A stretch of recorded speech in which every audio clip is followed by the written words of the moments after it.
തൃണമൂൽ കോൺഗ്രസിനെ UDF ഘടകകക്ഷിയാക്കണം എന്നാവശ്യപ്പെട്ടുകൊണ്ട് കോൺഗ്രസ് നേതൃത്വത്തിന് കത്തയച്ച് നിലമ്പൂർ മുൻ MLA PV അൻവർ രംഗത്ത് വരികയാണ്. AIC general secretary KC Venugopal, KPCC president K Sudhakaran, പ്രതിപക്ഷ നേതാവ് VD സതീശൻ എന്നിവർക്കാണ് PV അൻവർ കത്തയച്ചിരിക്കുന്നത്. 10 പേജുള്ള കത്തിൽ UDFുമായി സഹകരിക്കാൻ തയ്യാറാണെന്നാണ് അൻവർ വ്യക്തമാക്കിയിരിക്കുന്നത്. UDFിലെ മറ്റ് ഘടകകക്ഷി നേതാക്കൾക്കും കത്ത് നൽകിയിട്ടുണ്ട്. എന്തുകൊണ്ടാണ് MLA സ്ഥാനം രാജിവെച്ചത് എന്നും തൃണമൂലിൽ ചേർന്ന രാഷ്ട്രീയ സാഹചര്യം എന്ത് എന്നെല്ലാം അൻവർ കത്തിൽ വിശദീകരിച്ചിട്ടുണ്ട്. 2 ദിവസം മുമ്പാണ് കത്ത് UDFിന് ലഭിച്ചിരിക്കുന്നത്. തന്നെ ഐക്യ ജനാധിപത്യ മുന്നണിയുടെ ഭാഗമാക്കിയാൽ ഉണ്ടാകുന്ന ഗുണവും കത്തിൽ വിശദീകരിച്ചിട്ടുണ്ട്. അൻവറിന്റെ കത്തിൽ വൈകാതെ തീരുമാനമുണ്ടാകുമെന്നാണ് കരുതുന്നത്.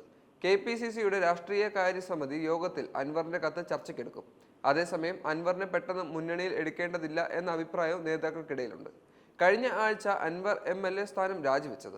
2016-ലും 2021-ലും നിലമ്പൂരിൽ CPM സ്വതന്ത്ര സ്ഥാനാർത്ഥിയായി നിന്ന് മത്സരിച്ച് ജയിച്ച ആളാണ് അൻവർ. എന്നാൽ അടുത്തിടെ സംസ്ഥാന സർക്കാരിനോടും പാർട്ടിയോടും കലഹിച്ച അൻവർ DMK എന്ന സ്വന്തം പാർട്ടി രൂപീകരിക്കുകയും ചെയ്തു. ഇതിന് പിന്നാലെയാണ് അൻവർ തൃണമൂൽ കോൺഗ്രസിൽ ചേർന്നിരിക്കുന്നത്. സ്വതന്ത്ര MLA ആയതിനാൽ തന്നെ കൂറുമാറ്റ നിരോധന നിയമപ്രകാരം അയോഗ്യത വരും എന്നതിനാലാണ് അൻവർ MLA സ്ഥാനം രാജിവെച്ചത്. നിലമ്പൂരിൽ വരാനിരിക്കുന്ന ഉപതെരഞ്ഞെടുപ്പിൽ മത്സരിക്കാനില്ല എന്നും UDF സ്ഥാനാർത്ഥിക്ക് പിന്തുണ നൽകുമെന്നും അൻവർ പ്രഖ്യാപിച്ചിട്ടുണ്ട്. നിലവിൽ തൃണമൂൽ കേരള ഘടകത്തിന്റെ കോഓർഡിനേറ്ററാണ് അൻവർ.